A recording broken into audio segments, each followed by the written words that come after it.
Bien-aimés dans le Seigneur, que la grâce de notre Seigneur Jésus-Christ, l'amour de Dieu notre Père et la communion du Saint-Esprit soient avec vous. La méditation d'aujourd'hui portera sur l'agapé ou l'amour de Dieu. Et dans la Bible, dans le Nouveau Testament, lorsqu'on parle de l'amour de Dieu, on utilise un seul nom, agapé, et un seul verbe, agapao. Il y a une différence entre l'agapé et l'amour des humains que nous nommons éros. L'amour érotique, charnel, qui ne dure pas, qui s'arrête aux émotions. Il y a aussi une différence entre agapé et la philia, l'amour philanthropique, l'amour des philanthropes et qui souvent peut devenir misanthrope, c'est-à-dire le philanthrope quand il donne d'une main, il s'attend à recevoir de l'autre main. Mais l'amour de Dieu, agapé, c'est un amour pur, divin. Et nous allons regarder cet amour à travers 3 thèmes. D'abord, la preuve de l'amour de Dieu. La preuve que cet amour existe et cet amour est différent des autres. Deuxièmement, nous allons voir cet amour à la table du Seigneur Jésus qu'on appelle la Sainte Seine. Et troisièmement, nous verrons cet amour à travers le sang de Jésus que nous appelons le sang de l'agapé. La preuve de l'amour ou de l'agapé de Dieu, de l'amour de Dieu. Dans Romains 5:8, il est dit, mais Dieu prouve son amour, agapé, envers nous, en ce que lorsque nous étions encore des pécheurs, Christ est mort pour nous, alors que nous étions des pécheurs, sans valeur, bons pour la mort. Christ a été donné par le Père pour mourir sur la croix pour nous. C'est pourquoi il est dit dans 1 Jean 3:1, voyez quel amour le Père nous a témoigné pour que nous soyons appelés enfants de Dieu. Et nous le sommes. Si le monde ne nous connaît pas, c'est qu'il ne l'a pas vu.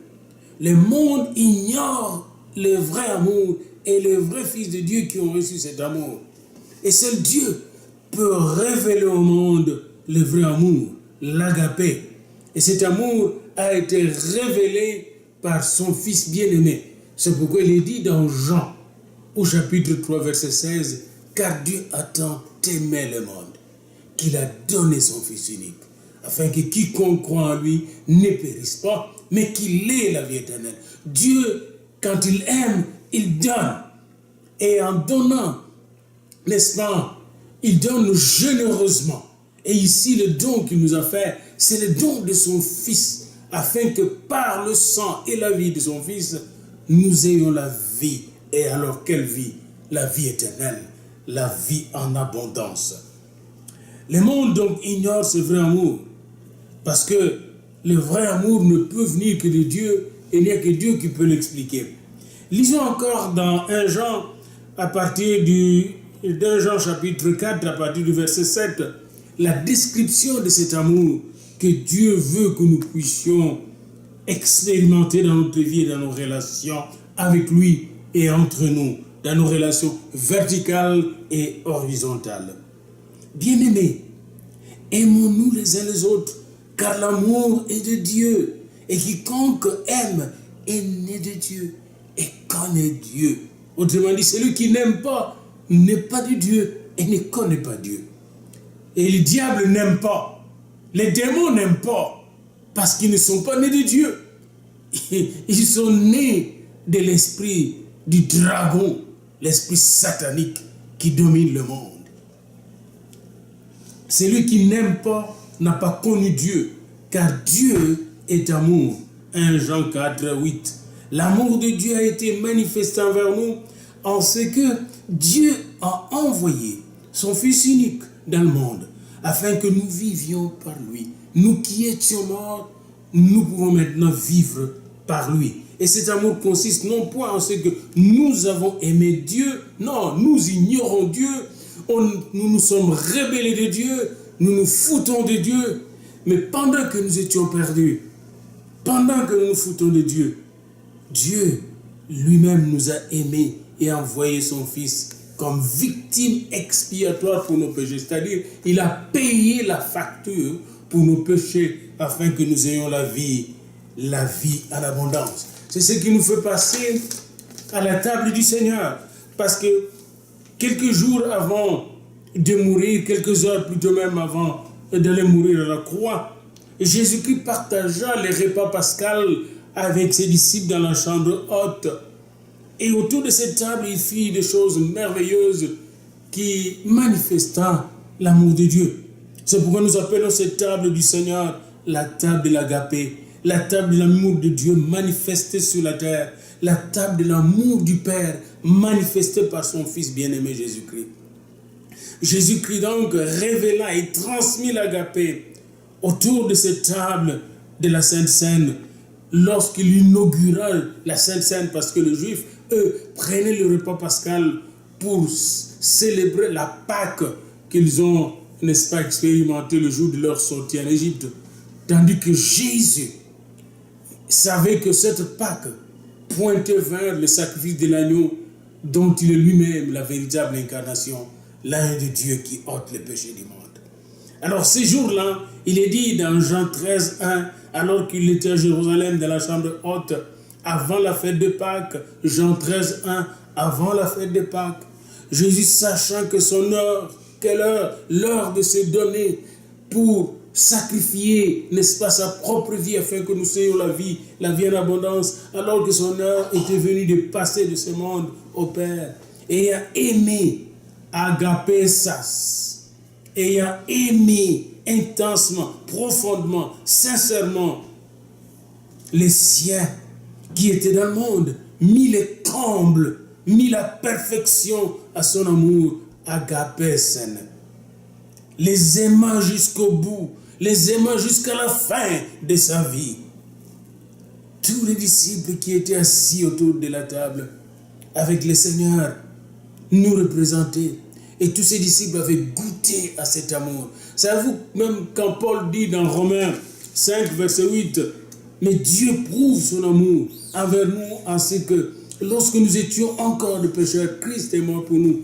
En fait, quand il dit lui-même, Paul, il pense à sa propre vie. Il pense comment il était meurtrier, méchant, haineux, alors qu'il était dans la haine. Jésus-Christ est venu le chercher. Dieu envoya Jésus le chercher sur la route de Damas, alors que lui était sur le chemin de Damas pour aller faire du mal aux gens, pour aller tuer les gens qui aimaient Jésus. Jésus l'a tellement aimé qu'il est venu le sauver et lui a donné la vie. Et il en est de même pour Jean, qui nous parle de cet amour dans Jean 13, puis dans Jean 14 aussi. Jean lui-même a goûté de cet amour de Jésus. Jean a vu comment Jésus a abandonné sa gloire éternelle pour venir lui donner la vie en abondance, comme nous le lisons ici dans son épître. Alors en ce jour de Pâques, Jésus invitait ses disciples à partager avec lui son agapé, parce que le repas pascal, c'est lui-même Jésus, l'agneau pascal. Il leur invita à partager avec lui ce repas pascal. Et il est dit dans Matthieu 26, 30, Matthieu 26, 26, 30, pendant qu'il mangeait, Jésus prit du pain. Et après avoir rendu grâce, il le rompit et le donna aux disciples en disant, prenez, mangez, ceci est mon corps. Il prit ensuite une coupe et après avoir rendu grâce, il leur donna en disant, buvez-en tous, car ceci est mon sang, le sang de l'alliance qui est répandu pour beaucoup, pour le pardon des péchés. Et je vous l'ai dit, je ne boirai plus désormais de ce fruit de la vigne jusqu'au jour où j'en boirai de nouveau dans le royaume de mon Père. Après avoir chanté les cantiques, il s'est rendu à la montagne des Oliviers. Je voudrais dire quelques petites choses ici, tirer quelques petites implications de ces textes de Matthieu 26, 26, 30. Premièrement, Jésus partagea son propre corps avec ses disciples. C'est-à-dire sa propre personne avec ses disciples. Deuxièmement, il partagea son sang avec ses disciples, c'est-à-dire sa vie. Le sang, c'est la vie, selon la tradition juive, l'anthropologie juive. Troisièmement, après avoir partagé ce repas avec ses disciples, Jésus leur donna un rendez-vous. Et nous tous, nous sommes, n'est-ce pas, en train d'attendre ce rendez-vous. Il a dit, je ne boirai de ce fruit de la vigne que quand je serai avec vous dans le royaume de Dieu. Il y a le royaume qui nous attend. Voyez-vous, l'amour agapé, n'est-ce pas, de Dieu, l'a amené à partager avec nous son royaume. Nous sommes maintenant des fils et des filles du roi des rois et du Seigneur des seigneurs. Un jour, comme il est dit dans 1 Jean 3, lorsque nous le verrons face à face, nous serons tels qu'il est.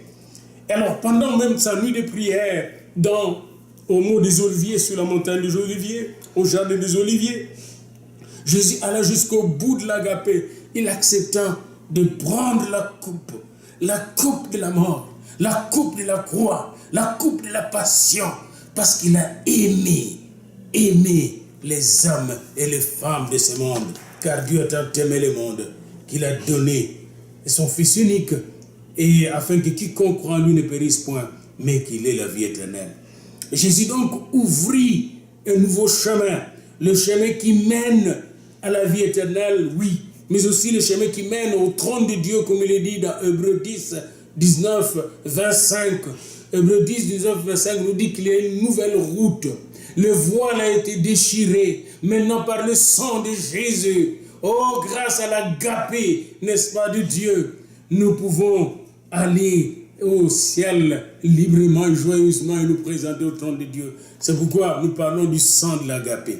Dans Apocalypse 1, 5 à 6, il est dit ce qui suit. C'est toujours l'apôtre Jean qui reçoit cette vision. Et il dit, à celui qui nous aime, agapao, encore là, qui nous a délivrés de nos péchés par son sang et qui a fait de nous un royaume de sacrificateurs pour Dieu son Père. À lui soit la gloire et la puissance au siècle des siècles. Le sang de l'agapé était la démonstration de l'amour de Jésus. Il est dit dans ce texte de Jean, Apocalypse 1, 5 à 6, à celui qui nous aime et qui nous a délivrés de nos péchés. Le péché nous avait détruits, le péché nous avait avilis, le péché nous avait aliénés, le péché nous avait rendus méchants et vilains, nous avait éloignés de Dieu. Mais Jésus-Christ nous a aimés et il nous a délivrés des chaînes du péché. Il nous a délivrés des chaînes de Satan. Il nous a délivrés des chaînes de démons. Et a fait de nous un royaume. Nous qui n'étions pas un peuple, il a fait de nous un royaume des sacrificateurs. Nous sommes maintenant tous des prêtres de Dieu, des princes et des princesses du royaume de Dieu. Un royaume des sacrificateurs pour Dieu son Père. C'est pourquoi maintenant nous pouvons adorer, nous approcher par la foi de Dieu pour recevoir encore et encore son amour, son agapé. Et en nous approchant sincèrement à Jésus-Christ, quand nous approchons de la pierre vivante qui est Jésus-Christ, ensemble, nous formons ce qu'on appelle, n'est-ce pas, ce royaume des sacrificateurs pour Dieu son Père. Et ce royaume des sacrificateurs va confondre un jour les serpents avec ses esprits impurs, son esprit impur, qui dirigent les occultistes de ce monde. L'agapé va vaincre parce que l'occulte et les puissances occultes et magiques sont des puissances méchantes qui sont contre, n'est-ce pas, la lumière de Dieu. Ce sont des puissances qui agissent dans le ténèbres. Et lorsque nous entrons dans l'agapé, parce que le diable, le dragon est méchant, une des caractéristiques ou des qualités ou de caractère du diable, le défaut du diable plutôt, c'est qu'il est méchant, il ne pardonne pas, il n'aime pas. Et à la fin des temps, lorsque nous serons dans cette période de tribulation, on verra le dragon comment il sera mauvais et il va utiliser l'antichrist. Dans tout le système politique, l'antichrist va dominer, personne ne saura acheter ni vendre sans la marque de la bête.